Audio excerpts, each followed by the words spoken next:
Everyone, আমি চলে এসেছি মনীষ কিচেনে। এখানে দেখো একটা 500 দুধ এখন আমি ফোটাতে দেব। ফোটাবো মানে হালকা মানে একটু ঘনও করব। এই যে গ্যাস জ্বালিয়ে দিচ্ছি। এবার নেক্সট প্রসেস দেখাবো। এই যে বন্ধুরা দেখো, যেরকম আম কাটে ওরমভাবে এরকম ছুরি দিয়ে দাগ দিয়ে দিয়ে সব আমগুলো কাটছি। ওদিকে দুধ বসিয়ে দিচ্ছি, দুধটা ঘন হচ্ছে। এবার তারপরে আমি দেখাবো নেক্সট প্রসেস। দেখো আমগুলো কেটে রেখেছি টুকরো টুকরো করে, হিমসাগর আর একটা গোলাপ ঘাস, কিন্তু খুব মিষ্টি। গোলাপ ঘাসও সাদা সাদা হচ্ছে, হলুদ হলুদ রঙ, কিন্তু খুব মিষ্টি। আর এখানে দুধের মধ্যে এই যে কাস্টার্ড পাউডার, এই এই 1 চামচ মতো, বেশি না, 1 চামচ থেকে একটু বেশি, তার বেশি না। এটা এই গুলিয়ে নিচ্ছি,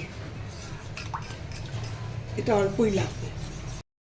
এই যে এবার কাস্টার্ডটা দিয়ে দিলাম। এবার একটু গ্যাসটা বাড়িয়ে দিই, কাস্টার্ডটা হবে দিয়ে। আর এবার মিষ্টিও দেব। মিষ্টি বলতে আমি চিনি দেবো না, মিল্কমেড আছে, মিল্কমেডটা দিচ্ছি, টেস্ট হবে আরও খুব ভালো। এই যে মিল্কমেডও দিয়ে দিলাম পরিমাণ মতো, মানে আমরা যেরকম খাই সেরকমই দিয়ে দিলাম। এর মধ্যে ম্যাঙ্গো পাল্পটা দিয়ে দিলাম। ভীষণ সুন্দর খেতে হবে, তোমরাও অবশ্যই করো। এই যে এবার এটা ভালো করে এর সঙ্গে মিক্সিং করব। গ্যাসটা একটু কমিয়ে দিয়ে মিক্সিং করব। গ্যাসটা কমিয়ে দিলাম, দিয়ে এর সঙ্গে ভালো করে মিক্সিং করি। এই যে এটা আমার হয়ে গেছে, দেখলে তো সম্পূর্ণটা। এইবার আমি ঢেলে দিচ্ছি এর মধ্যে।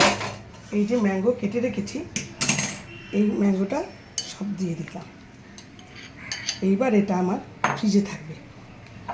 এই যে আমটা, ওই হিমসাগরটা বাদ দাও, যেটা গোলাপ ঘাস ওটাও কিন্তু খুব মিষ্টি, হলুদ হলুদ দেখতে লাগছে, খুব মিষ্টি। এবার এটা আমি ডিপ ফ্রিজে রেখে দেবো। Thank you for watching. আশা করি তোমাদের ভালোই লাগলো। তোমরা এই ঠান্ডা ঠান্ডা কুল অবশ্যই খাবে। এবার একটু ঠান্ডা করে ফ্রিজে রেখে দেবো।